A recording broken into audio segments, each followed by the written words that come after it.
Hi guys, my name is Dino Sanchez. I'm the owner and operator of Dino Style Custom Pinstriping and Airbrushing. I'm based out of Casa Grande, Arizona. My background is I'm a second gen. My dad was actually a pinstriper, dabbled in custom paint, and he's still doing it to this day in California. I moved to Arizona, back to Arizona. I was born in Casa Grande. Moved back to Arizona in 2005 to be with family, and it's been great, ever since then. That's when I started my individual custom painting and pinstriping career. My main staple is pinstriping. However, I do murals, I do sign painting, lettering, graphics, things of that sort, as they come, or as I feel the need to not get so bored over one or the other.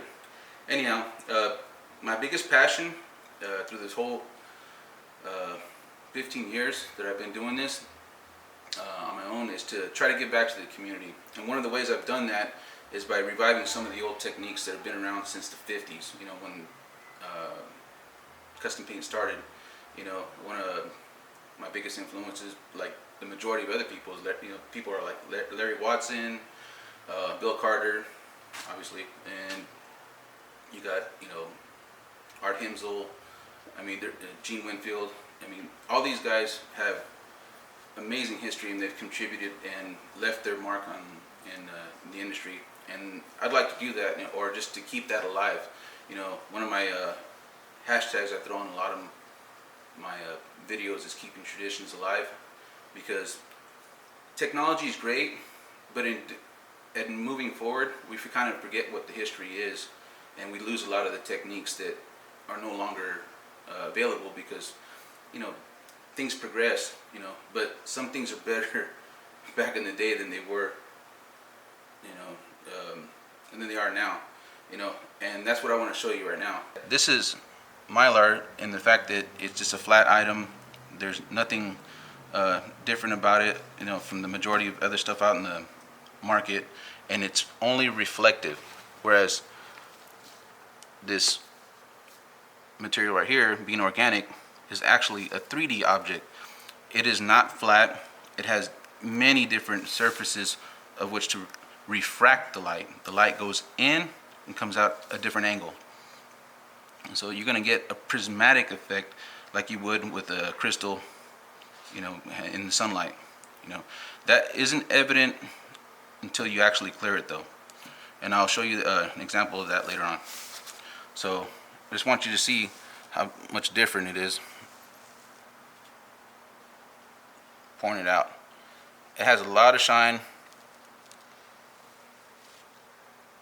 and that was my go-to, for the longest time. It's so easy to shoot, and that's a good thing, and that's why technology, I was saying, it progressed, because this is an easier item to shoot, but it doesn't have the payoff of the actual crushed glass that I'm going to show you. So let's put that back in here. Now, here's the difference. You saw that pour out. Look how this pours out. You can actually hear it hitting the glove and making a sound.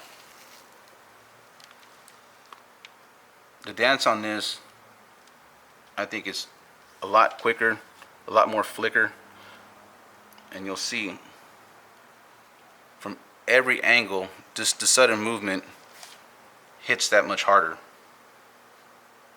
Now these are custom blends, because crushed glass does not come in sizes. This right here is a standard 0.15, whereas crushed glass comes in grits. And this right here is a mixture of 100 grit and 80 grit. I like doing that because my technique is that the payoff is better when you actually use two different grits, because you're going to get two different dances, so that therefore you get more motion. Got the two different mixes here, the custom mixes, which are consistent of 4 different grits. Right here is the 100 grit combined with the 80, and this is the 90 combined with the 70. And the reason why I have that is because this is what you want to build your coverage with, whereas this right here is what you want to get your dance with. This will dance on its own perfectly fine. However, I like to get that extra quality of dance in there that you can only get with crushed glass, and it makes all the difference in the world. Now let's pour this one out and you can see the difference on the sizes. You can see the reflectivity off of that, or the refraction I should say. Now the sizes are definitely bigger. And you can see that they are an organic material. You know, there's shards here and there. Like I said, they look like broken windows. So yes, that's not a meth reference.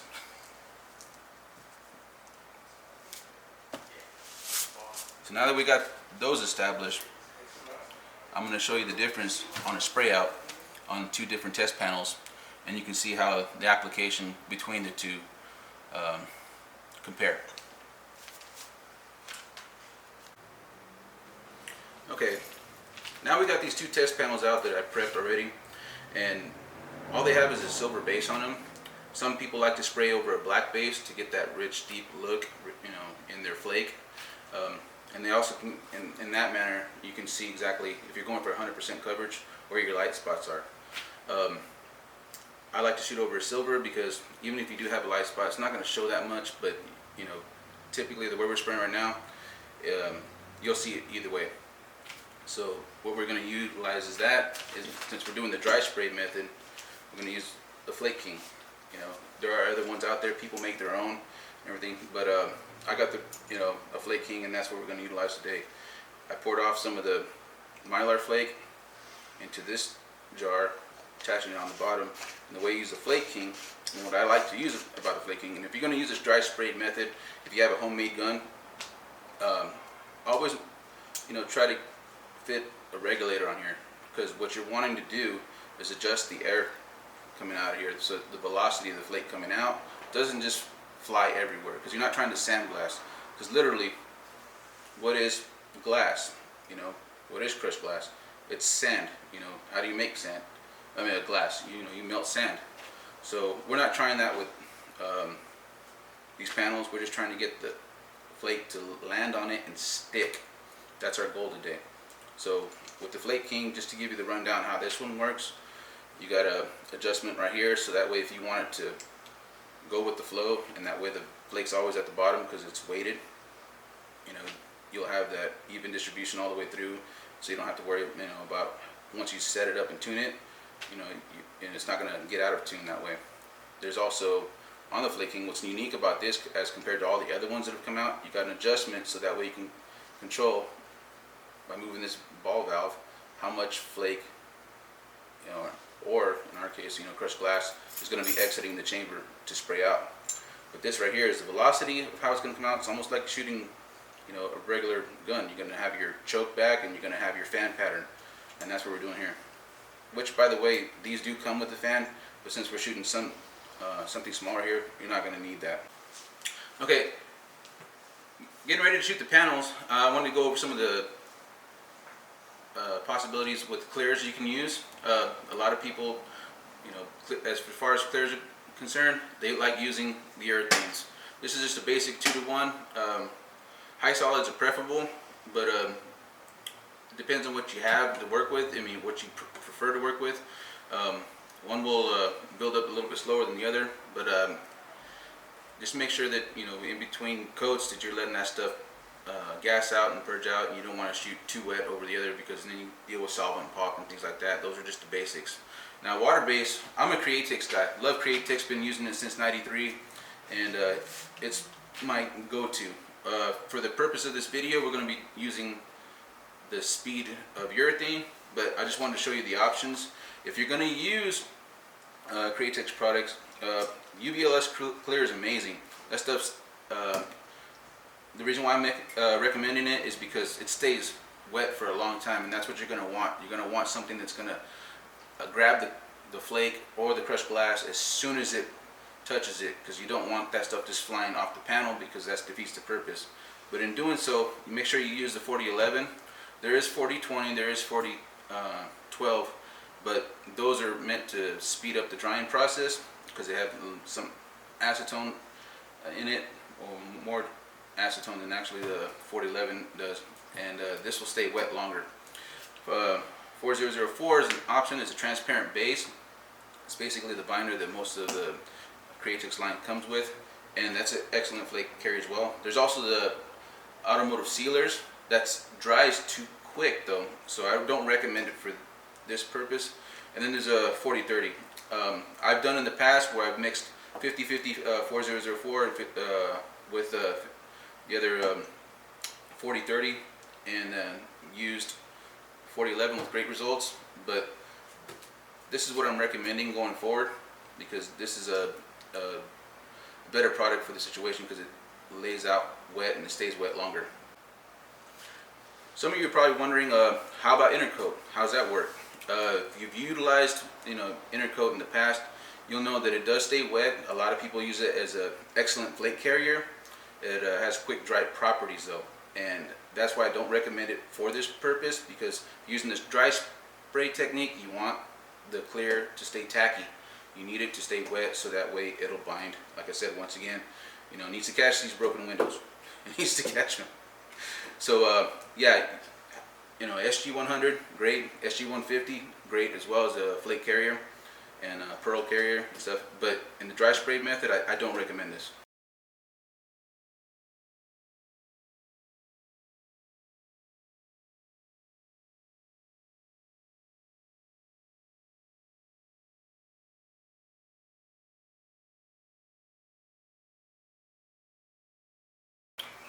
Okay, that was it. Pretty much full coverage, pretty quick. Had to do a few passes. I'd rather do more passes than to try to get full coverage in like the first two. I mean, I've seen people, do it with success. I'd rather build on it so that way you don't have to worry about, said solvent pop and things of that sort, or runs. Yeah, we're working on a flat surface here, so gravity's in our favor, and gravity is going to play a factor also with the crushed glass, and you'll see what I'm talking about when we start to shoot it. Okay, we're back. This is a different panel. I'm doing it in this fashion so that way we speed up the process. This is Mylar flake as the base.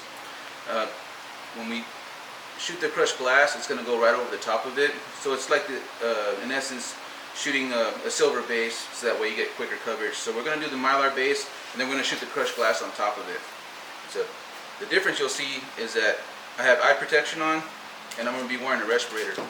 I recommend it all the time, even with Mylar. However, crushed glass, you don't want that in your lungs, and you'll also notice that if you're shooting it at too high a PSI, it'll ricochet, and you don't want that coming back at you, breathing it in or getting into your eyes. So protective gear, respirator, safety glasses, PPE is essential. So I'm going to put this on, and then we'll start spraying.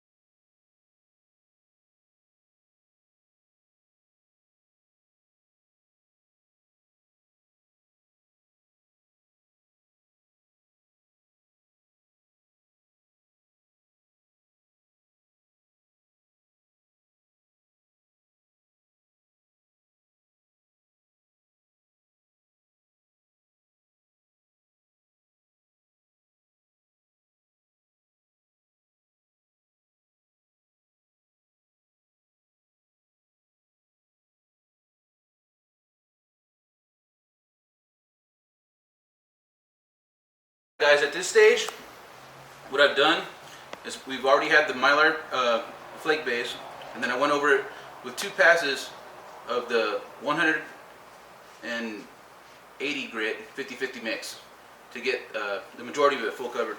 Covered very well, pretty quick. And what we're going to do now is we're going to go on to the mix that's 80 grit, no, excuse me, 90 grit mixed with 70 grit to get that really cool hardcore dance, because you're going to have all those different sizes. So you're going to have, like I said, the different refractions that are going to make this stuff really shimmer. So that's what we're going to do next.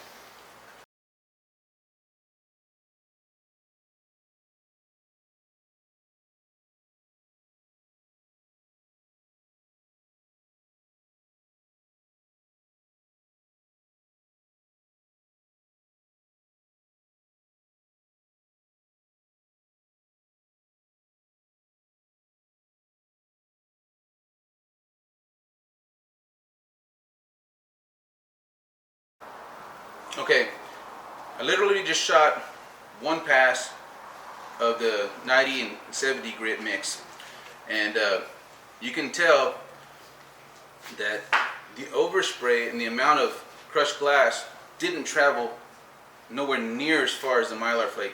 Mylar is light. It's a plastic. It's just gonna sit there, and anybody that shot flake for, you know, any period of time will know that that stuff stays in the air. It just floats.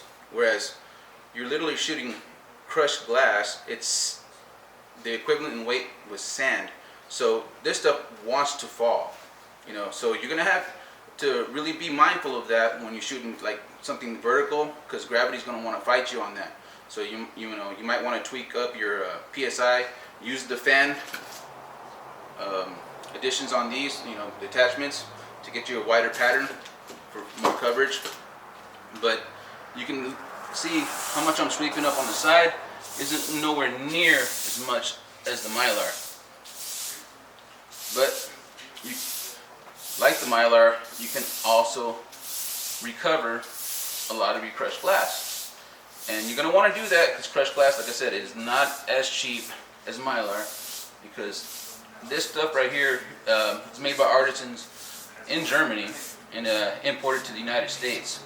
It's actually a silver coated glass, and that's the other thing that you're going to have. Silver does tarnish after time, even if it's cleared, if you've never touched it, whatever stuff, but it gives it that vintage look that you're looking for.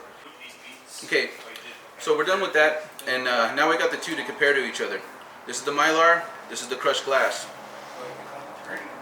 They don't have 100% coverage and clear as far as burying them and then the cutting and buffing, so you're not going to actually see the benefits of the crushed glass. Behind me though, I've had skateboards that I've done with Mylar and splinter flake, rainbow flake, diamond flake, things of that sort. So, but I also have a crushed glass board that I've done, and it's completely covered in clear, and you'll be able to see the reflectivity or the refraction that you just can't get from Mylar flake. Okay, this is the crushed glass. This right here is the Mylar flake. This also has splinter flake in it. That's a rainbow, and you can see it through the candies. This is Mylar once again. It also has diamond prism flakes, and it's square cut. This is the crushed glass once again. Haven't put candies over it, but you can see the difference even with the shine between the two. Reflection, refraction.